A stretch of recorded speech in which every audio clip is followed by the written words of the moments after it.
இயேசு கிறிஸ்துவின் இனிய நாமத்தில் வாழ்த்துக்கள். இந்த நாளிலும் பாதிக்கப்பட்ட கடினப்பட்ட இருதயத்தை ஆண்டவர் எப்படியாக மாற்றுகிறார் என்கிற காரியத்தையும் நாம் வேதத்திலிருந்து கற்றுக்கொள்ள முடியும். பாவம் நிறைந்த இருதயத்திற்கு தேவன் அளிக்கும் பதிலானது முதல்ல ஒரு புதிதாக்கப்பட்ட ஒரு இருதயமாக ஆண்டவர் அதை மாற்றுகிறதை பார்க்கிறோம். பாவத்திலிருந்து மனம் திரும்பி தேவனிடத்தில் வந்து இயேசு கிறிஸ்துவை சொந்த இரட்சகராக ஏற்றுக்கொள்ளும் பொழுது இப்படிப்பட்ட காரியங்களை முதல்ல ஆண்டவர் உருவாக்குகிறதை நாம் பார்க்க முடிகிறது. புதிதாக்கப்படுதல் என்கிற ஒரு காரியமானது முதல்ல நம்முடைய இருதயத்தில் நிகழக்கூடியதாக இருக்கிறது.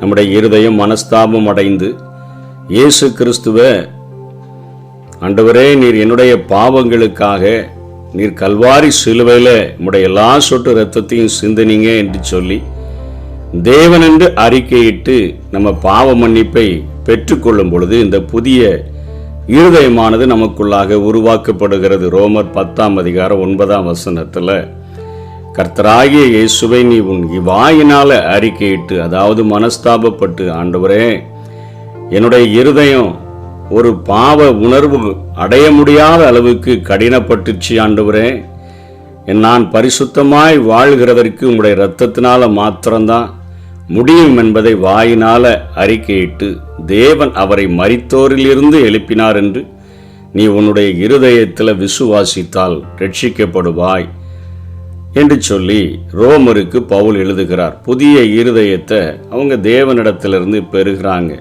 சங்கீதம் 51:10 தாவீது அந்த ஒரு 2.5 வருஷம் அவனுடைய இருதயத்தில் எந்தவித உணர்வும் இல்லாமல் பத்சேபாளினிடத்தில் பாவம் செய்து குழந்தை பிறந்த பொழுது தன்னுடைய சேனைகளெல்லாம் யோவாபின் தலைமையில் யுத்தத்தில் அவர்கள் நின்ற பொழுது ஆண்டவர் அந்த யுத்தத்திற்கு பதில் எழுத முடியாமல் இருக்கிறார். ஆனால் இவருடைய இருதயம் கடினப்பட்டு பத்சேபாளை அவர் அநியாயமாய் எடுத்துக்கொண்டது மாத்திரமல்ல, உரியாவையும் கொலை செய்துவிட்டு அந்த பாவங்களையெல்லாம் நம்ம மூடிட்டோன்னு நினைச்சு இருதயம் கடினப்பட்டிருந்த அந்த நேரத்தில் நாத்தான் தீர்க்கதரிசியின் மூலமாக தாவீது எச்சரிக்கப்பட்ட பொழுது அந்த கல்லான இருதயத்தை ஆண்டவர் மாற்றும்படியாக அவர் ஜெபிக்கிறதை சங்கீதம் 51:10 பார்க்கிறோம். தேவனே, சுத்த இருதயத்தை என்னிலே சிருஷ்டியும், நிலைவரமான ஆவியை என் உள்ளத்திலே புதுப்பியும் என்று அவர் ஜெபிக்கிறதை பார்க்கிறோம். சுத்த இருதயத்தை தாங்க.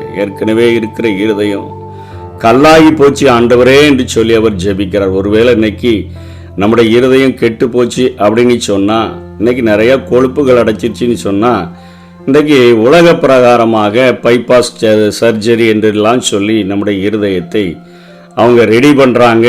ஆனால் ஆண்டவர் பாவம் செய்து செய்து மரத்து போன இருதயத்தை ஆண்டவர் சுத்த இருதயமாக அவரால் மாற்ற முடியும் என்பதை வேதம் காட்டுகிறது. எசேக்கியேல் 11:19 ஆண்டவர் சொல்கிறார், அவர்கள் என் கட்டளைகளின்படி நடந்து என் நியாயங்களை கை கொண்டு அவைகளின்படி செய்ய நான் அவர்களுக்கு ஏக இருதயத்தை தந்து அவர்கள் உள்ளத்தில் புதிய ஆவியை கொடுத்து கல்லான இருதயத்தை அவர்கள் மாம்சத்திலிருந்து எடுத்து போட்டு சதையான இருதயத்தை அவர்களுக்கு அருளுவேன் என்று சொல்லுகிறதை பார்க்கிறோம். ஆண்டவர் ஒரு ஆபரேஷன் பண்ணுகிறார். கல்லான இருதயத்தை, அதாவது கடுக்கா மாதிரி இருக்கிற இருதயத்தை எந்த ஒரு மனிதனுடைய பாடுகளோ பாரங்களோ எதுவுமே அவனுடைய இருதயத்தில் ஒரு மாற்றத்தையும் கொண்டு வராது. அவ்வளவு கடினமான ஒரு இருதயம். அதை எடுத்துட்டு ஆண்டவர் சதையான இருதயத்தை அவர்களுக்குள்ளாக வைக்கிறார் என்று சொல்லி பார்க்கிறோம். அந்த சதையான இருதயம் வந்தாதான் ஒவ்வொரு மனுஷனும் காலையில் ஆண்டவரிடத்தில் ஜெபிக்க கடந்து செல்லும் பொழுது தன்னுடைய கல்வாரி சிலுவையை நோக்கி பார்த்து தன்னை ஆண்டவரிடத்தில் ஒவ்வொரு நாளும் அவன் ஒப்பு கொடுக்க முடியும். ஒவ்வொரு நாளும் அந்த நெடுகவே நடக்கிற அந்த ரட்சிப்பின் அனுபவத்தை பெற்றுக்கொண்டவர்களாக வாழ முடியும். மற்றவர்களுடைய பாரங்களை உள்ள வாங்கி இருதயம் உடைந்து கதறி ஆண்டவருடைய சன்னிதானத்தில் ஜெபிக்கிறவர்களாக மாற முடியும். இரண்டாவது, ஆவிக்குரிய பிறப்பை அனுபவிக்கும் மக்களுடைய இருதயத்தில் தேவனை நேசிக்கவும் அவருக்கு கீழ்ப்படியவும் வாஞ்சையை ஆண்டவர் உருவாக்குகிறார். அந்த கல்லான இருதயத்தை எடுத்து போட்டுட்டு சதையான இருதயத்தை வைக்கிறாரு. அந்த இருதயத்துல அவரை நேசிக்கவும் அவருக்கு கீழ்ப்படியவும் ஒரு வாஞ்சைய அந்த இருதயத்துக்குள்ள ஆண்டவர் உருவாக்குகிறார். உபாகமம் 4:29 அப்பொழுது அங்கே இருந்து உன் தேவனாகிய கர்த்தரை உன் முழு இருதயத்தோடும் உன் முழு ஆத்மாவோடும் அவரை தேடும்போது அவரை கண்டடைவாய். அப்போ ஆண்டவரை தேடுகிற ஒரு வாஞ்சைய, ஒரு நேசிக்கிற ஒரு இருதயத்தை, முழு இருதயத்தோடு கூட அவரை தேடும்படியான ஒரு வாஞ்சையை உருவாக்குகிறார். உபாகமம் 6:6 இன்று நான் உனக்கு கட்டளையிடுகிற இந்த வார்த்தைகள் உன் இருதயத்தில் இருக்க கடவுது. இவ்வாறு தேவனிடம் நாம் வைக்கும் அன்பும் பக்தியும் அவருடைய கற்பனைகளுக்கு கீழ்ப்படிவதிலிருந்து நம்மை பிரிக்க இயலாதபடி அது மாற்றப்படுகிறது. சங்கீதம் 119:34 எனக்கு உணர்வை தாரும், அப்பொழுது நான் உமது வேதத்தை பற்றி கொண்டு என் முழு இருதயத்தோடும் அதை கை கொள்வேன். நேசிக்கவும் அவருக்கு கீழ்ப்படிந்து வாழவும் ஆண்டவர் அந்த இருதயத்திற்கு அவர் அப்படிப்பட்ட ஒரு வாஞ்சையை உருவாக்குகிறார். சங்கீதம் 119:69 மீண்டும் எப்படியாய் ஜெபிக்கிறார், நானோ முழு இருதயத்தோடும் உம்முடைய கட்டளைகளை கை கொள்ளுவேன். சங்கீதம் 119:112 சங்கீதக்காரன் இப்படியாக சொல்லி முடிக்கிறார், முடிவு பரியந்தம் இடைவிடாமல் உம்முடைய பிரமாணங்களின்படி செய்ய என் இருதயத்தை சாய்த்தேன் என்று அவர் ஜெபிக்கிறதை நாம் பார்க்கிறோம். சொல்லுகிற அறிக்கையை பார்க்கிறோம். இயேசு கிறிஸ்து நம் முழு இருதயத்தோட, முழு ஆத்துமாவோட, முழு பலத்தோட தேவனிடத்தில் அன்பு கூறுவதிலும் நமது அயலாரிடத்தில் அன்பு கூறுவதிலும் எல்லா கற்பனைகளும் அடங்கி இருக்கிறது என்று சொல்லி மத்தேயு 22:37-40 வரையும் உள்ள வசனங்கள்ல சொல்லுகிறார். புதிய இருதயத்தை உருவாக்கி, அதாவது மாம்சமாகிய அந்த நம்முடைய சரீரத்தில் இருந்து கல்லான இருதயத்தை எடுத்து போட்டுட்டு சதையான இருதயத்தை தருகிற ஒரு ஆண்டவர் நம்ம தேவனை நேசிக்கிற ஒரு இருதயமாக அதை மாற்றுகிறார். அவருக்கு முழுமையாக கீழ்ப்படுகிற ஒரு இருதயமாக மாற்றி தேவனிடத்தில் எப்படி அன்பு கூறுகிறோமோ அதே போல பிறனிடத்திலும் அன்பு கூறுகிற ஒரு இருதயமாக, கண்ணீர் மற்றவர்களுக்காக சிந்துகிற ஒரு இருதயமாக ஆண்டவர் மாற்றி விடுகிறதை பார்க்கிறோம். அதுக்கப்புறம் கீழ்ப்படிதலினுடைய முக்கிய அந்த அம்சம் நேசத்தினால நம்முடைய இருதயத்தில் உருவாகக்கூடியதாக இருக்கிறது. பல வேளைகளில் ஆண்டவர் தேவனுடைய பிள்ளைகள் அவர்கள் கீழ்ப்படிதலுக்கு பதிலாக வெளிப்படையான மத சடங்குகளை அவர்கள் செய்கிறவர்களாக காணப்படுகிறார்கள்.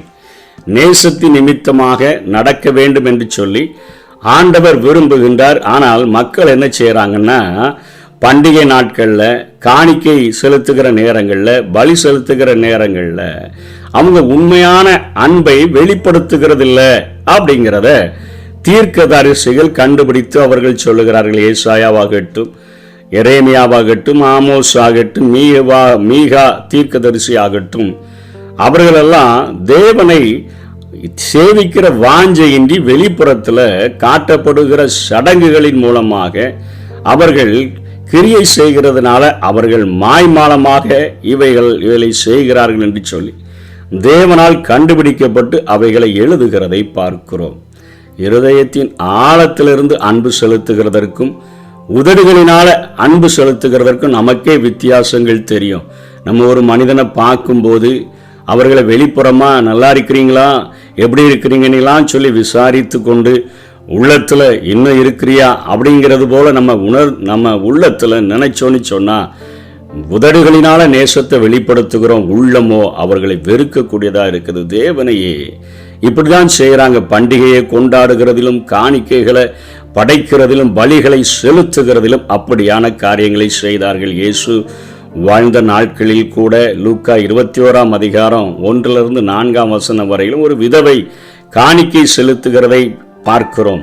அங்கே ஆண்டவர் காணிக்கை செலுத்துகிற ஒவ்வொருவருடைய காரியங்களையும் உற்று கவனித்து கொண்டு இருக்கும் பொழுது எல்லாரும் தங்களுடைய பரிபூரணத்திலிருந்து எடுத்து போடுறாங்க. ஆனால் அந்த ஏழை விதவை தாயானவள் தன்னிடத்தில் இருந்த ஒரு 2 காசு தான், அதை தூக்கி அப்படியே போடும் பொழுது இயேசு சொல்லுகிறார், அவள் தான் இவங்க எல்லாரை காட்டிலும் அதிகமாக போட்டாள் என்று சொல்லி. ஏன்னா காணிக்கை செலுத்துகிறதிலும் தன்னுடைய உள்ளத்தின் ஆழத்தில் இருந்து ஆண்டவருக்கென்று என்னிடத்தில் உள்ள எல்லாவற்றையும் நான் கொடுக்கிறேன் என்று போட்ட அந்த காரியத்தை பார்த்துட்டு மாய்மாலம் இல்லாமல் இந்த மகள் காணிக்கை செலுத்தினாள் என்று ஆண்டவர் சாட்சி கொடுக்கிறதை பார்க்கிறோம். கடைசியாக இந்த மறுபிறப்பு அல்லது மறுபடி பிறந்த அனுபவம் கொண்ட நம்முடைய இருதயத்தில் பல ஆவிக்குரிய செயல்முறைகளானது நடைபெறக்கூடியதாக மாறிவிடுகிறது. நமக்குள்ளாகவே அந்த மாற்றங்கள் நடந்திருக்கிறத உணர முடியும். அவர்கள் முழு இருதயத்தோடும் தேவனை துதிக்கின்றனர். அதாவது சங்கீதம் 9ஆம் அதிகாரம் 1ஆம் வசனத்தில் சங்கீதக்காரன் சொல்லுகிறார், முழு இருதயத்தோடு நான் உம்மை துதிப்பேன் என்று சொல்லுகிறார். ஆண்டவரை துதிக்கும்படியான ஒரு வாஞ்சையானது அந்த புதிதாக்கப்பட்ட இருதயத்தில் அது ஏற்படுத்தப்படக்கூடியதாக இருக்கிறது. இருதயத்தில் தியானிக்கக்கூடியவர்களாக நம்ம மாறிவிடுகிறோம். சங்கீதம் 19ஆம் அதிகாரம் 14ஆம் வசனத்தின் பின்பகுதியில் என் இருதயத்தின் தியானம் உமது சமூகத்தில் பிரீதியாய் இருப்பதாக அப்படின்னு சொல்லி பார்க்கிறோம். இருதயத்தில் இருந்து நம்ம தேவனிடத்தில் கதறுகிறவர்களாக மாறிவிடுகிறோம். சங்கீதம் 84:2 என் இருதயமும் என் மாம்சமும் ஜீவனுள்ள தேவனை நோக்கி கெம்பீர சத்தமிடுகிறது என்று சொல்லி பார்க்கிறோம். அதே போல முழு இருதயத்தோடும் கர்த்தரை தேடுகின்றனர். சங்கீதம் 119 2ஆம் வசனத்திலையும் 10ஆம் வசனத்திலையும் நம்ம பார்க்க முடியும். 2ஆம் வசனத்தில் முழு இருதயத்தோடும் தேடுகிறவர்கள் பாக்கியவான்கள். 10ஆம் வசனத்தில் நான் முழு இருதயத்தோடும் உம்மை தேடுகிறேன் என்று பார்க்கிறோம். இருதயத்தில் தேவனுடைய வார்த்தையை பதித்து வைக்கிறவர்களாக மாறிவிடுகிறோம். அதாவது ஜெபிக்கிற ஒரு வாஞ்சையும் உருவாகி விடுகிறது. அது இருதயத்தின் ஆழத்தில் இருந்து கடமைக்காக அல்ல, நேசத்து நிமித்தமாக அவரை தேட வேண்டும் என்கிற வாஞ்சையும் அவருடைய வார்த்தைகளின் மேல ஒரு தீராத தாகமும் நமக்குள்ள உருவாகி விடுகிறதையும் நாம் காண முடியும். இருதயத்தில் வார்த்தையை பதித்து வைக்கக்கூடிய ஒரு அனுபவம். சங்கீதம் 119:11 வசனத்திலையும் பாகமம் 6:6 நம்ம பார்க்க முடியும். அதே போல முழு இருதயத்தோடும் தேவனை நம்புகிறவர்களாக நாம் மாறிவிட முடியும். நீதிமொழிகள் 3:5 சொல்லப்பட்டபடி உன் சுய புத்தியின் மேல சாராமல் முழு இருதயத்தோடும் கர்த்தரில் நம்பிக்கையாயிருந்து இருதயத்தில் ஊற்றப்பட்ட தேவ அன்பை அனுபவிக்கிறவர்களாக நாம் மாறிவிடுகிறோம். ரோமர் 5ஆம் அதிகாரம் 5ஆம் வசனத்தில் பரிசுத்த ஆவியினால தேவ அன்பு நம்முடைய இருதயங்களில் அது ஊற்றப்படுகிறது. அது அப்படியே நம்முடைய இருதயத்தை தேவ அன்பானது நிரப்பிக்கொண்டே இருக்கிறது என்கிற காரியத்தை நாம் பார்க்கிறோம்.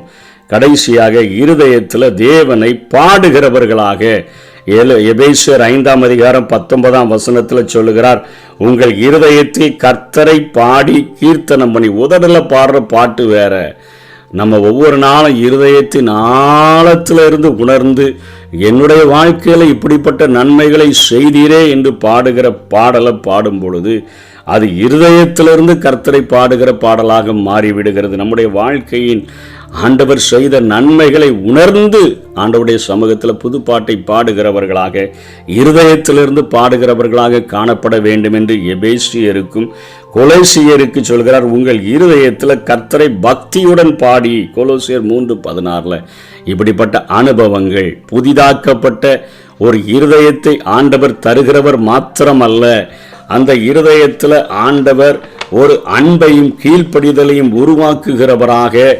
ஆண்டவர் கீழ்ப்படிதலினுடைய ஒரு முக்கிய அம்சமே நேசம். அந்த நேசத்தை நம்முடைய இருதயத்தில் உருவாக்குகிறவராக மறுபடி பிறந்த அனுபவம் கொண்ட விசுவாசிகளுடைய இருதயத்தில் பல ஆவிக்குரிய செயல்முறைகள் நடைபெறுகின்றன என்கிற காரியத்தையும் இந்த வேதத்தில் எழுதி வைத்து நமக்குள்ளாக ஒரு புதிய ஒரு இருதயத்தை தந்து இப்படிப்பட்ட மனிதர்களாக ஆண்டவர் நாம் வாழ வேண்டும் என்று சொல்லி விரும்புகிறார். அதற்கு நம்முடைய இருதயத்தை ஆண்டவருடைய சன்னிதானத்தில் கிழித்து நீங்கள் உங்கள் வஸ்திரங்களை அல்ல உங்கள் இருதயங்களை கிழித்து உங்கள் தேவனாகிய கர்த்தரிடத்தில் திரும்புங்கள் என்று சொல்லுகிற அந்த வார்த்தையின்படி ஆண்டவருடைய சன்னிதானத்தில் ஒப்பு கொடுத்து வாழுவோம். கர்த்தர் தாமே நம்மை ஆசீர்வதிப்பாராக. ஆமென்.